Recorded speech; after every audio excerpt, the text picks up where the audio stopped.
because I love you so much that I love you to the moon and back. I love you more now, I love you more now, I love you more now, I love you more now, I love you. I'm smitten, singing in the rain. You understand what I'm saying? You know, when you first meet someone, there's chemicals, you understand? They walk in the room, you happy. But then the chemicals settle. This is the Active Church.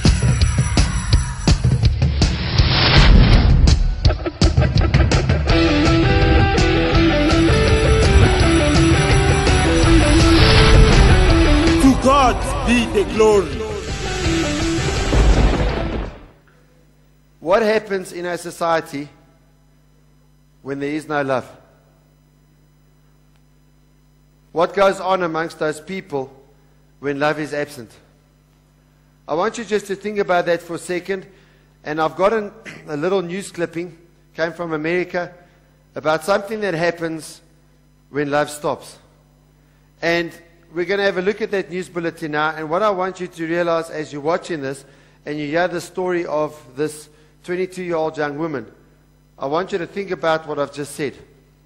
What would have happened if there was love? Shocking confession from a Pennsylvania newlywed. The so-called female Craigslist killer now claims to have murdered 22 people across the country. ABC's Mara Schiavocampo has the details.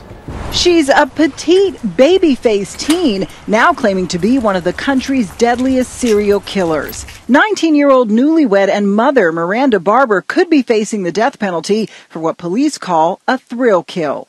Police say in November, Miranda Barber and 22-year-old Elliot Barber, her husband of just 3 weeks, lured their victim on Craigslist by posting an ad for sex in exchange for money, and then murdered 42-year-old Troy LaFerrara in their car. Now, in a new jailhouse interview with a local Pennsylvania paper, Barber has confessed to murdering LaFerrara and claims to have killed nearly 24 more across the country, starting at just 13 years old when she joined a satanic cult, saying, quote, "When I hit 22, I stopped counting." She was very meek, she was very mild, she was very soft-spoken, and she was very matter-of-fact. In the interview, Barber also says she has only killed, quote, bad people. Now, investigators have to decide if she's seeking redemption or just attention. You would be skeptical. So you would allow her to provide details, locations, dates, names, and see if you can corroborate what she's telling you. So she's claiming to have murdered 22 people. But all of the people she said she murdered, she said deserved it. They were bad people. And I want you just to think about this. You know, we spoke a little bit about Satanism and what's going on with that. But I want you just to think about this. The ultimate position that people get to when they live selfish lives is that somewhere along the line they'll start killing people. Not everyone will do it, but that's an extreme version of selfishness. The ultimate in selfishness is kill someone because you do not like what they've done. Or you kill someone because you do not like how they make you feel. I killed them because they made me feel uncomfortable. And what I want you to realize is that we live in a society where people actually do things like that. And the other thing that they were talking about is that they need to check her story to see if she's lying or not. So sometimes people will actually make stories up like that, although she was up for the one murder of that one guy with her husband. But people will make up stories like that to get attention. What kind of a society do we live in? A society that kills someone because you do not like what they did, or kills someone because they are inconvenient. And the fact is that in our society we have legal murders for inconvenient people. They have a fancy term, it's called an abortion, and what they put to death they call a fetus. Now, what I want you to think about is, where does all of this come from? It comes from a society without love. A society that says, you know what, if you're inconvenient to me, I'm either going to kill you or I'll just cut you off. I'll just walk away from you. We see people getting married all over the place, and what happens when they get married is that when it becomes inconvenient to be married, they just walk out of the marriage. Maybe it becomes inconvenient to be married because of the fact that, you know what, someone else came along, looks better and feels better. So you move along. Maybe it became inconvenient to be in the marriage because of the fact that they never spoke to you very nicely. So move along. You understand what I'm saying? And that's the kind of society that we live in. And what I want you to understand is that in the kingdom of God, the perspective and the position is very different. In Romans chapter 12, verse 9 and 10, Paul says this. He's talking in the same passage where he spoke about, giving up your life and making your life a living sacrifice. He said this: love must be sincere. Hate what is evil. Cling to what is good. Be devoted to one another. Honor one another above yourselves. Do you know what distinguishes a child of God from a child of the world? Do you know what distinguishes a citizen of the kingdom of heaven from a citizen of this world? The child of God has the ability to love. I want to tell you that when that kind of love, the love that Paul spoke about there in those 2 verses from Romans 12, is expressed in the church, then it becomes an irresistible force for people that are searching for God. Anyone who is searching for God, that kind of love will be an irresistible force attracting them into the kingdom. The world cannot give love because the world is clueless about what real love is. And when you sit down and you have a look at all sorts of people that fall in love, they fall in love and they're happy for a period of time because they only know the world's kind of love. So what is the world's kind of love? I have a couple of pictures this morning and I'd like to show you them. The world's kind of love, first of all, I love you to the moon and back. I'm about to put on my rocket, my jet shoes, and I'm about to fly to the moon and back because I love you so much that I love you to the moon and back. And can we bring up the next one? Love you more, no, love you more, no, love you more, no, love you more, no, love you more, no, love you. Shut up. Have you seen people, the 2 people fall in love and I love you more, no, I love you more, no, I love you more, no, I love you more, no, I love you. You understand what I'm saying? Bring up the next one. His and her. Sometimes it says his and hers. These nice pillows there with all of the lights. Oh, that must be Valentine's Day. And with it being on a bed, you know what's coming after those lights. You understand what I'm saying? Hopefully, before they do that kind of stuff, they take those lights off. Otherwise, they might be electrocuted. That would be like a rather shocking experience, as Kayla would say, if you know what I'm saying. Or this one. How about this one? I love you more than chocolate. I love you more than chocolate. I love you more than chocolate. I love you more than chocolate. Or how about this one? I'm smitten. Oh, I think about you all the time. I wake up in the morning and I think about you. I go through the day and I think about you. I go to bed and I think about you. And then when I'm asleep, I dream about you. So I'm still thinking about you. I'm just smitten. Oh, I'm smitten. Oh, love is a glorious thing. I'm smitten.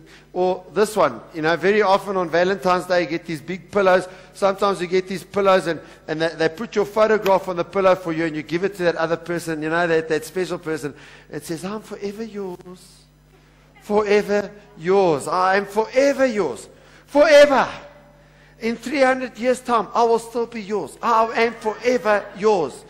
In 500 years' time, I will still be yours. I will be forever yours. I will be yours forever and a day. And then we go, ooh la la la la la la. Love is a wonderful thing. Oh, I'm so in love. I'm just singing in the rain. You understand what I'm saying? Just love is such a wonderful thing. Love is such a beautiful thing. But then what happens is this. The chemicals settle. When you first meet someone, there's chemicals, you understand? They walk in the room, you're happy. You know what I'm saying? You know that look? The girls go like this. But then the chemicals settle. Then the day comes and the chemicals is no longer there. And then what happens? Well, then you get this pillow. Valentine's Day sucks. Can I be honest with you? Cloney, I have permission to be honest with the church this morning. Okay, he said I've got some. And Cloney said, so if you've got a problem, please speak to Cloney. But the reality is that getting excited because someone is good looking is not love. That's not love. You want to be with that person because they make you feel good. And they look so good. And you don't want to be alone. So, you know, we're just together and everything's okay. Yeah, that's okay in the beginning. But you know, something else that I've seen is that the more and more society gets into sin, the shorter and shorter that period of is. You know, when I was young, it used to last about 6 months. I notice now, after about a month, when I see a couple, it takes about a month, and then bam, the bomb hits. After 2 months, they're not quite as happy as they used to be. By the end of the 3rd month, when they're together, they're fighting, and they're often not together. Because that's not real love. The world's idea of love is like an aero bar. It's full of bubbles, but there's no substance. Okay? In fact, if this is the kind of love that you live for, then look, I'm sorry I have to say this again, but you're going to get your butt kicked. You're not going to find the happiness that you're looking for. That's not love. All right? Having this feeling, you know what I'm saying? And singing all of those love songs and you know, I would do anything for love, is what Meatloaf said in the 1990s in his song. He'd run right down to hell and back for love. Those are all just words. That is all the biggest load of hogwash. People tell other people things just because of chemicals that they're never going to go through. You see, this kind of love is a convenient kind of love, and the moment it becomes inconvenient, you leave. Or the moment the chemicals subside and then someone else comes along and there's chemicals with them, you now drop this person and go to where the chemicals now flow. Those in His Majesty's service know about the real kind of love. They know what real love is. They know what real love is for a start because they read their Bible. Tell the person next to you they read their Bible. Ask them, are you reading your Bible? So now what happens is, what is real love? Number one, real love is sincere love. It is sincere love. If you have real love, you will not buy that pillow that says Valentine's Day sucks. If you have real love, it will not revolve around Valentine's Day. One of the things I could never understand about Valentine's Day, someone would buy like a flower or something and send it to someone else and say, be my Valentine, but the other person doesn't know who you are. I never quite was able to figure that one out. I remember there were times when I was at school and, you know, when you in grade 8, standard 6, you know what I'm saying? You never got any flowers type of thing. Then like you're a guy now, you're matric and you're prefect. You understand what I'm saying? You got like a badge and like now you're one of the people. You understand what I'm saying? And then suddenly you get these things and you don't even know who they're from. Never quite understood what the point of that is. You know what I'm saying? Be my Valentine. Romans 12:9a says love must be sincere. The Greek word for sincere is, I knew it this morning, now I've lost it, okay. But it's anupokritos. Give me a big round of applause. Okay. And what that means is it means sincere, and it means without dissimulation, hypocrisy, and unfeigned. Now that word dissimulation, what that word actually means is concealment of one's thoughts, feelings, or character. It's also known as pretense. When you pretend to be something that you aren't, or you pretend to have a goal that you don't have. The King James Version of that verse actually says, love must be without dissimulation, without concealment. If you love someone, you show them the real you. And the only time we like showing each other the real us is when we want to be rude. Okay, showing people the real you is not when you're rude. Showing people that you love them is when you keep your promises. I want you all to look at me right now and I want to ask you a straight question. How many promises have you made to people?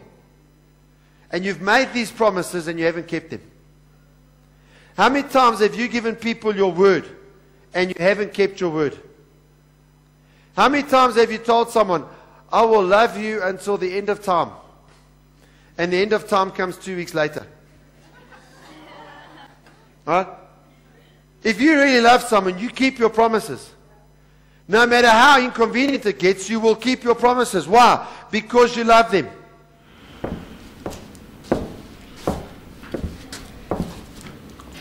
You may begin.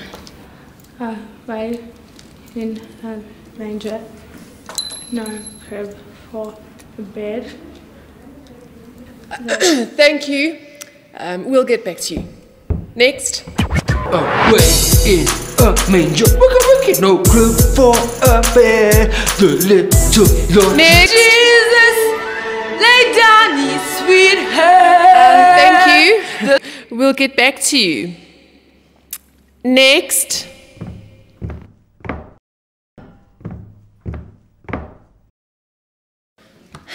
You may begin.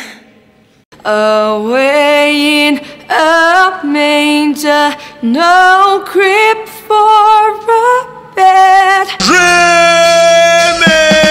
Join us for our stunning Christ-centered Actively Christmas Carol service on the 21st of December at 5:30 p.m. at the Active Church, Selby. And our special Christmas Day service will take place on Christmas morning, the 25th of December at 9 a.m. at the Active Church, Selby. Invite everyone to celebrate the birth of our King. No crib for a bed, the little Lord Jesus.